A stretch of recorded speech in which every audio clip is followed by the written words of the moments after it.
Welcome to Loose Change, the show that asks the question. Have we come up with a question yet? I guess we have. No question, we have a great show for you. I'm Jim Evans, and I'm really looking forward to our guest, our very, very special guest. You want to hang around for that. As we do off the top, we kind of brush on some things that are going on, like the return of LeBron James to the Cavaliers and Cleveland and Northeast Ohio. Everybody's excited about that, most everybody. It seems that the biggest reason for his return was personal. Apparently his wife really wanted to return home, as did his two girlfriends. So it worked out for them. NFL training camps underway, preseason underway. People are excited about that. And there's still a lot of talk about Johnny Manziel and the situation with the Browns. He got a lot of, I guess, not so positive reaction for his off-field behavior leading up to training camp. But you know what? Hey, he's that kind of guy. He said, I don't care about that. He also said, if he messes up on the field, he's not concerned about negative fan reaction.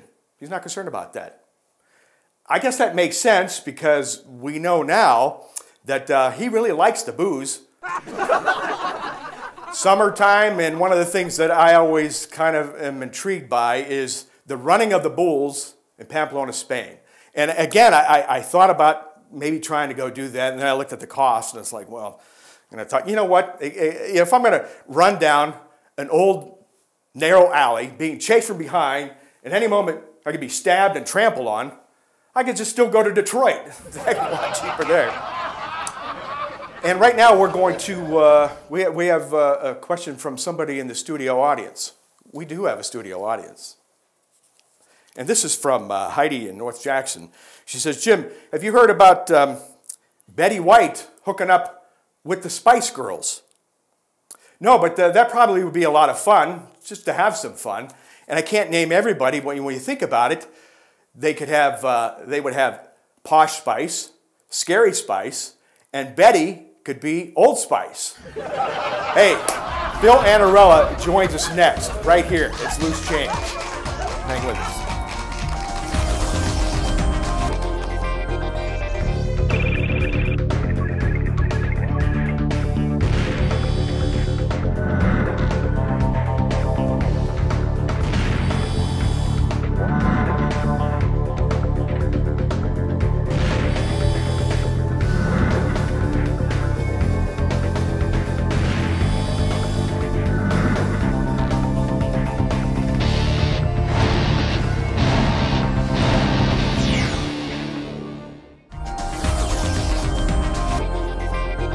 Welcome back to Loose Change. I'm Jim Evans, and I have the great pleasure to be joined by a very familiar guy involved in local football, for sure. He is Austintown Fitch head coach Phil Annarella. Coach, thanks for being with us. It's a pleasure to be here, Jim. Well, you know, you've been out there. You're one of the veterans, so to speak, head coaches in the area, and I'm so glad you're still doing this. And for those who don't know, we like to start off the program.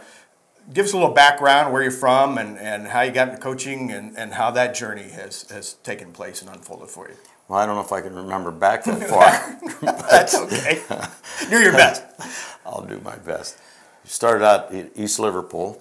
Yeah. And was there, I believe, 6 years. Started out as a junior high coach there. Great place. Was a great football town, especially at that time. And then Don Charlton, who was a head coach there, got a few of us out. And we got some head jobs because of the great seasons he had there. And I became the head coach at Rain for a couple of years.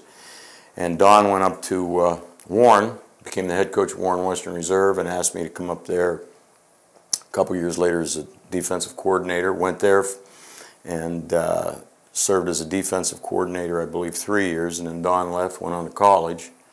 And I got the job at Reserve and was there for several years. And when they merged the high schools, I became the head coach at the new Warren G. Harding Raiders, which was a real treat, Jim. No, I Trust me. remember. And I served on all those consolidation committees, and that was just unbelievable. And anyway, in 1996, I was fired there. And I sat out a year, went to Hickory High School over in PA, and I was there for 4 years, I believe, and left there and sat out a year and did games with Jim Campbell on the remember radio, that. which You did was a a lot of fantastic fun. job. A lot of fun. And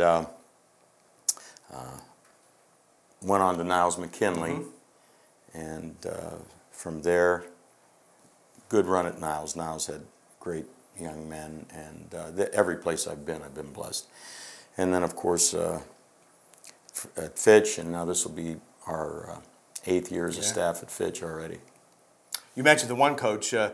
He, along with anybody else, was a big influence on you, your career? When I first started coaching, a gentleman named Norm Six was the head coach at East Liverpool, and just a great character man, and always stressed that about the kids being put first and doing things the right way. And there were a lot of things I tried to emulate that I did learn from him. And of course, Don, who was an outstanding high school football coach too,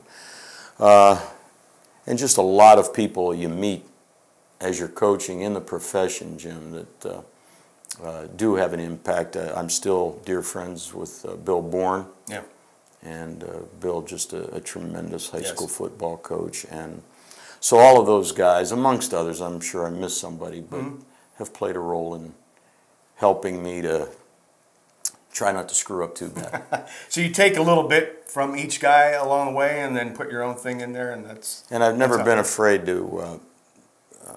my staffs, every place I've been, they thought I was always nuts because I would set up trips, not just to colleges. Of course, we'd do that and try to talk to some college coaches and pick their brains, X's and O's, but it's always been more of a, what did the good high school coaches do? And so I'd always pick a couple, 1 or 2 out a year, and go meet with them and talk to them about practice organization, management of their staff, just questions about their programs.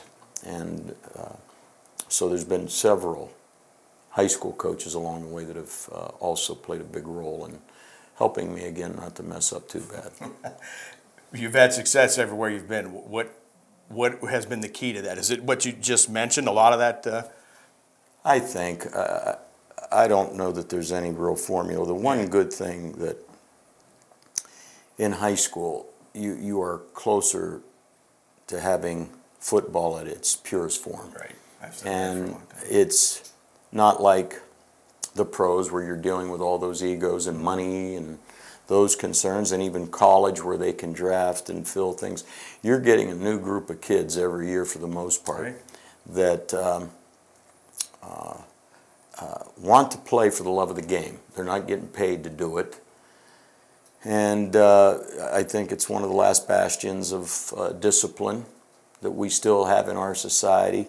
If you, I always get kicks out of, I'll go to some graduation parties and the parents will make remarks, well, you got him to do things well he'd never have done here. And, they're out there running gassers and doing conditioning in the heat and that kids usually don't do that. So there are a bunch of young men out there still hungry for the discipline, and we've been blessed to have several of them in our program at Fitch.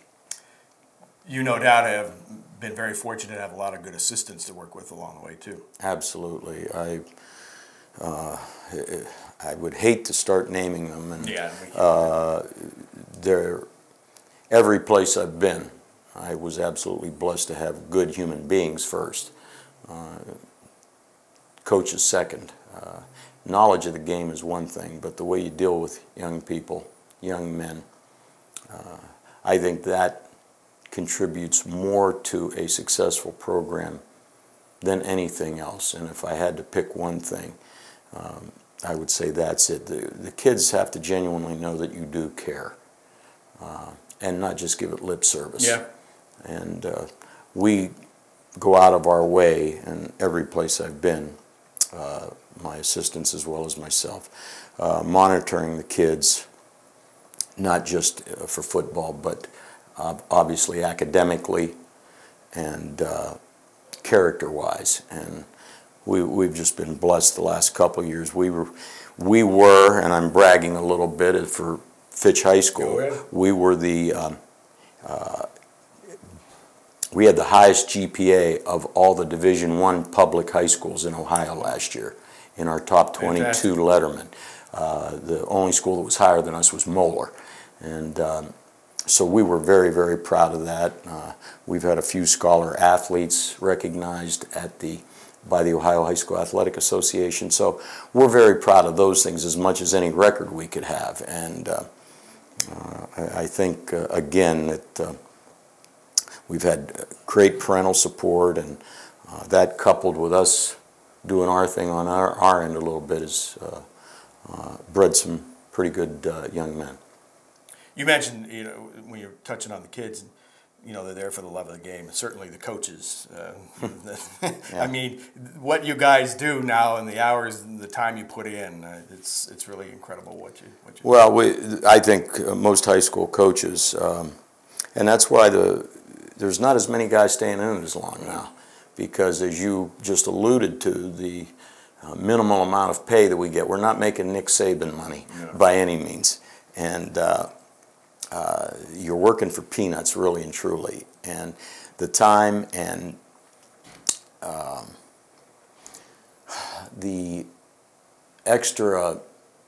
outside influences with parents calling, parents complaining, and I don't want to come off the wrong way with that. We have more than our share of wonderful parents, but sure. It just gets to a point where some people just get fed up and say, this is not worth it. Mm-hmm. And some people have asked me, and some of us are dinosaurs that are still around doing this, myself and Bill and some of the other guys locally that have been doing this for so many years, but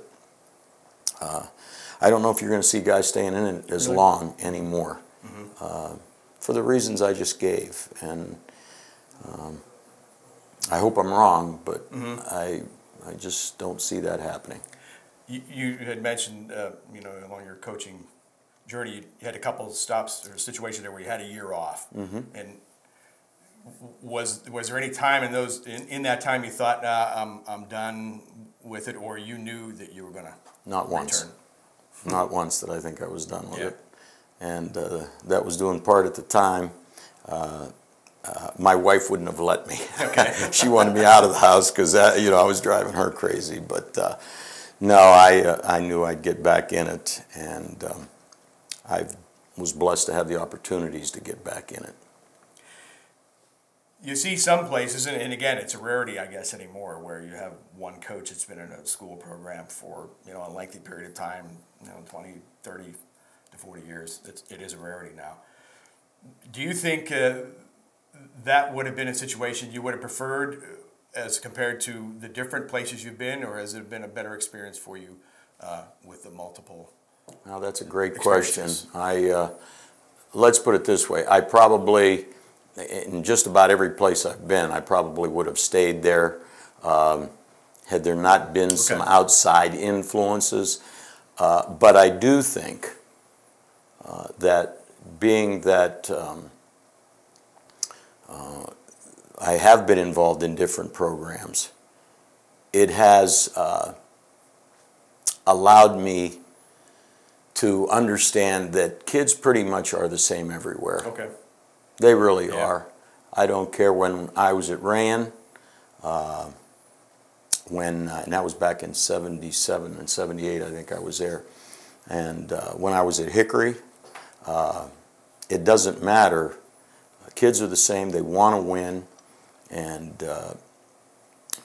so in that respect, I've appreciated things a little bit more. And you can get out of kids, young men, what you want to get out of them. You just got to work at it. And I think once you earn their respect, then you've got a good chance. And right now, our program, we talked a little bit about this Sunday on the air on your radio show, that stability is important, not just for football program's sake, but in these kids' lives. They know what to expect, when to expect what, and how you're going to react to things. And so a lot of the things that we learned when we were growing up, and I'm certainly much older than you, but those values still hold true today. And they're a little tougher to, at times, get out of kids, but they're there, and you might have to dig a little deeper, but they're there, and despite the fact that personally there's been very little financial reward in high school coaching, there's been a lot of other more important things that I've been lucky enough to have encountered. Phil Annarella, head coach of the Fitch Falcons. We're going to take a break, and we'll return with Phil right here on Loose Change. Hang around. Armstrong Local Programming features our community like no one else. Meet your friends and neighbors at special events. Find the perfect pet. Celebrate our region's rich history or enjoy our natural wonders. Armstrong Local Programming is available online, on demand, and on your local Armstrong channel. Find the complete program schedule at ArmstrongOneWire.com. Local programming, exclusively from Armstrong. One Wire, infinite possibilities.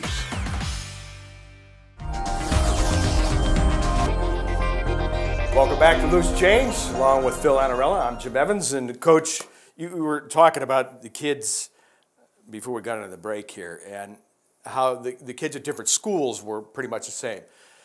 Have kids changed over the years from when you first started to now a whole lot, or is it pretty much kids are kids? Well, I think what's changed, Jim, is families have changed. Yes.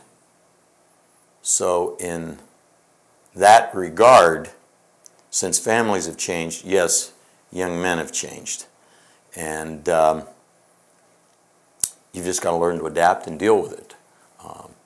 Obviously, when I first started coaching, there was kids in one-parent homes were in the minority. And now, in many cases, it's the majority. And so there's a lot of different factors. It's tough being a young person growing up today, boy or girl. I grew up in a very simple life, and I am very appreciative of that. And I don't envy the lives that some of these kids have to encounter and face and deal with daily. And it is tough, and certainly try to talk with my staff about it, and every place I've been, to kind of factor in that there's some of these kids that you're not aware of are bringing some real heavy baggage with them when they come to football practice or school or whatever. And it has become more of a challenge in that respect, for sure. Is that, along with the family structure, also in part because of societal pressures and or otherwise that the kids face today, or not?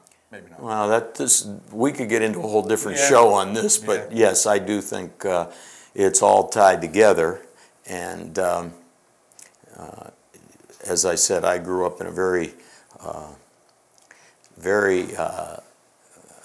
family-conducive atmosphere, and you didn't have all of the outside influence as far as drinking and drugs and constantly in your face. And we've got a sign up in our locker room that we always point to every day. It's next to our countdown to kickoff clock, but it's character's what you do when no one else is really watching. And it's easy to do the right things when parents or coaches or teachers or relatives are around. What are you doing when you're just with your buddies or friends?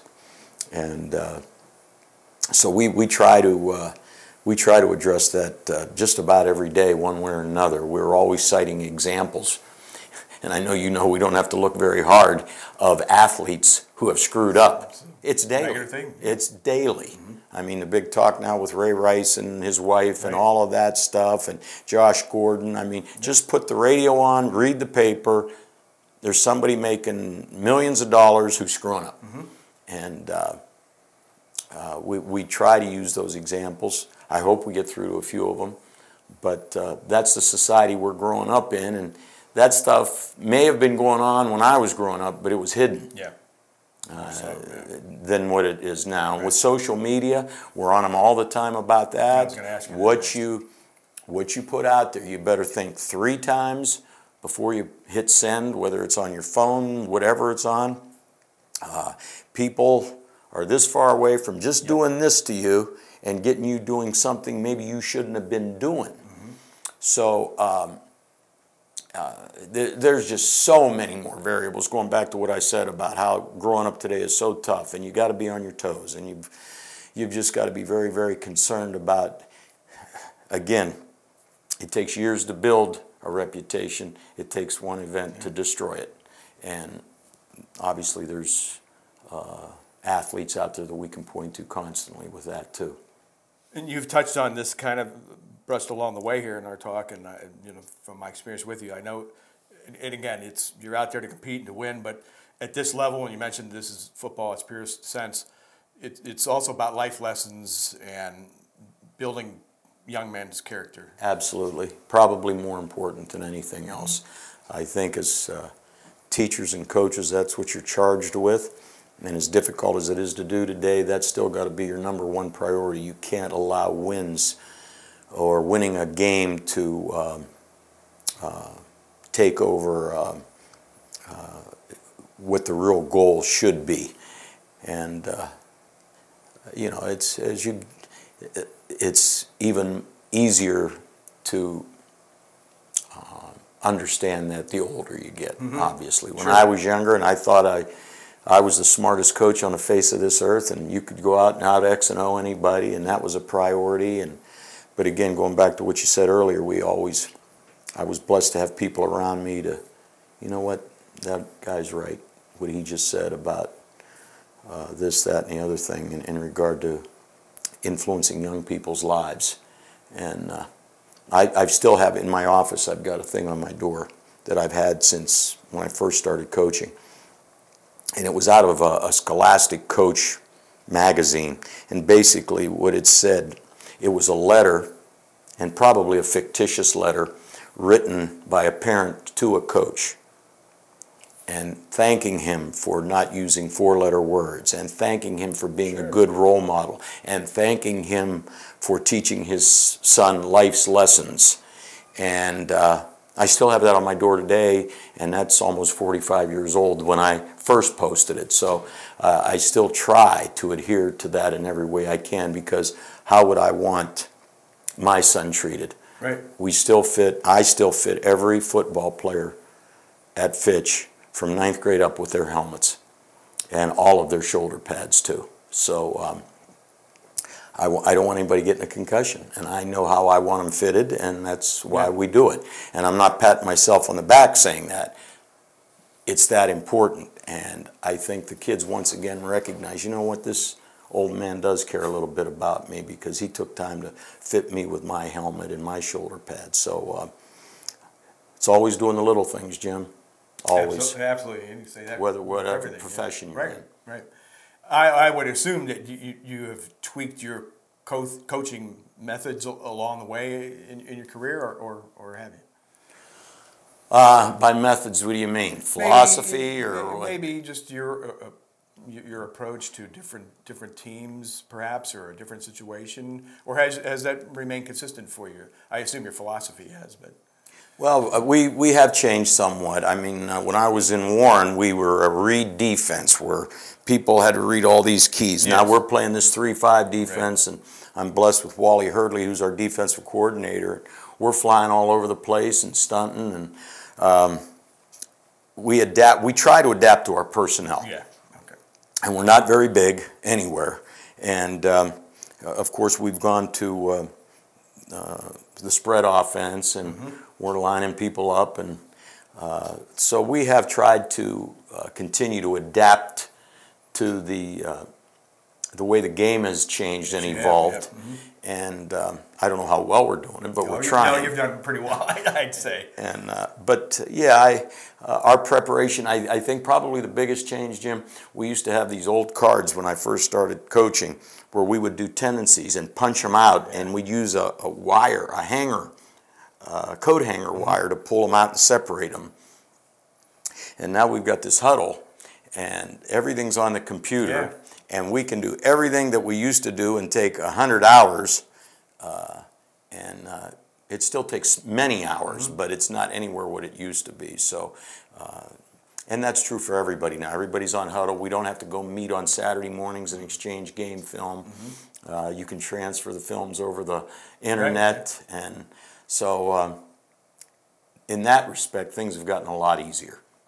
Do you like the way the game has changed? You mentioned, and you guys and so many other teams now going to the spread and different defenses and everything. Has that been fun for you? I think it has, because you got to stay on your toes. Yeah. I mean, the one constant in life is change, right? We've all look at our area, just look around here the way football has changed. And you remember the Still Valley Conference. We were all in power eyes or eye backfields. We were running between the tackles. The games were over in 2 hours, hour and a half, and that was it. It was 3 yards in a cloud of dust. And if you threw a couple of passes a game, you really opened it up. And now things have changed dramatically, and I think it's an absolute necessity that you, even if you don't want to change entirely to what you see being done, you have to know how to defend it. Okay. You have to know how to attack certain things, because you better stay up with it on that end, or somebody's going to out-coach you on Friday night. So you do have to, it's an ongoing education. It really is. It is in the broadcast booth as well. I'll tell you, when we do you guys games, you're up over the ball and the snap is off like that. Now so. we try. Yeah. We only have a couple moments left, but what was that state championship experience like for you? You know, it was that was one that a very unique situation, because if you knew everything, I don't know how we did what we did, the people on all those committees, when we tried to consolidate those two high schools and try to keep everything at peace and at bay. And the young men were just tremendous. They did it without batting an eye. You know, we'd have pizza parties together with both sides of town. It was the parents. I mean, it was always the parents that were still the issue. You were favoring my east side, west side kid and this and that, but honestly, all the more credits for what you achieved. Well, I don't know about that, but at the end, when we won it, I remember one of the remarks I made to the people that had interviewed me was, hey, it's what we were supposed to do, weren't we? Yeah. We consolidated. We were supposed to win the state championship. It didn't matter. We did. It was just more of a feeling of relief. I don't even know how much we really enjoyed it as a staff then, as much as, well, we did what everybody thought we'd do. Yeah. But nobody could ever understand the amount of work that went into that. Nobody. I'm sure. As we finish up, again, last year at Fitch, great shirt, by the way. Unbeaten season. What a run that was. Talk about that quickly. Well, we had one starter defensively who was over 200 pounds. Yeah. We had some young men on the offensive line who were not very athletic. My hat's off to them and my assistant coaches. My assistants did such a fabulous job of coaching them. The kids did such a great job, as I've said, of overachieving, bonding, playing as a family, playing as a unit. They weren't going to be denied, and they just, as compared to what you had just asked me about, Hardy, this was such a joy. I'm sure. Watching these young men accomplish what they accomplished. It was just fun being a small part of it. It really was. Well, unfortunately, we're out of time, Coach, but it's always a pleasure for me to talk with you, and I can't thank you enough for being on the program. Good luck this year, and look forward to seeing some of your games. Okay, Jim. Thanks. Thank you. Thanks very much. Phil Annarella, head football coach at Austintown Fitch. We'll take our final break. We'll be right back to wrap it up right here on Loose Change. Hang with us. Bigger smiles, louder cheers, longer talks. Enjoy the possibilities more than ever with Armstrong. Armstrong delivers the latest in television, on-demand, multi-room PVR, high definition. Zoom Internet has the speed and reliability you need for all your devices.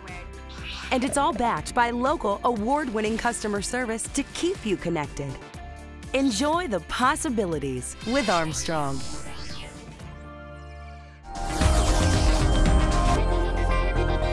That's going to do it for our show. Thanks so much to Greg Roten, members of our studio audience. We do have a studio audience. And certainly to Phil Annarella. I'm Jim Evans. Join us next time right here on Loose Change.